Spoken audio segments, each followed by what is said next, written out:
சர்வமங்கள மாங்கல்யாக ஆதிபராசக்தி மாதாவாக இருக்கின்றாள். ஜனனி சர்வமங்களா. ஜனக சங்கரோ தேவக தம் வந்தே குஞ்சரானனம். அப்படி அவருக்கு மாதா எப்பேற்பட்டவள், பிதா அதோடையும் சிறப்பானவர், மகா பிரபுவான சிவபெருமான்.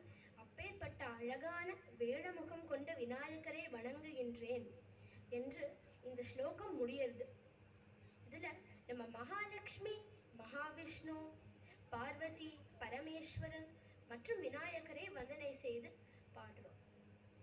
நம்ம எல்லாருக்கும் விநாயகர் எப்படி அவதரித்தார் அப்படிங்கிற கதை தெரிஞ்சிருக்கும்.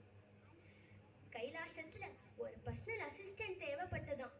அந்த சமயமா பார்த்து மங்கள வஸ்துவான மஞ்சளை வைத்து அழகா ஒரு பிள்ளையாரை பிடித்து அதற்கு உயிர் கொடுத்தாள் தேவி.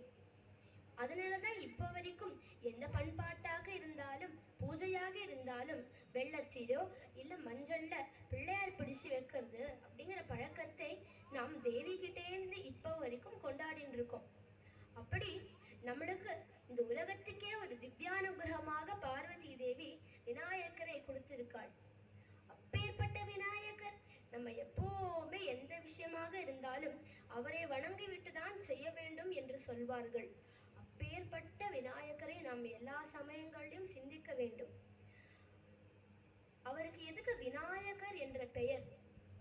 ஏன்னா விநாயகர் சம்ஸ்கிருதத்துல வி அப்படிங்கிற வார்த்தை நெகட்டிவ் கனோட்டேஷன், அதாவது இவருக்கு மேலானவர் கிடையாதுன்னு அர்த்தம். விநாயகர் அப்ப அவருக்கு மேலானவர் கிடையாது, அவருக்கு அதிகாரி கிடையாதுன்னா இவர் தான் இருக்கிறதுலயே மேலானவர், இருக்கிறதுலயே சிறப்பானவர். இவர் தான் நம்மளுக்கு எல்லா சமயங்களையும் எல்லா விதங்களையும் இவர் தான் அனுகிரகம் பண்றார் அப்படிங்கிறத காட்டும்படி சிறப்பான பெயரா இருக்கு. அப்பேற்பட்ட விநாயகரை வந்தனை செய்து அருணாச்சல கவிராயர் விநாயகாச்சரணம் என்ற பாடலை இயற்றியுள்ளார்.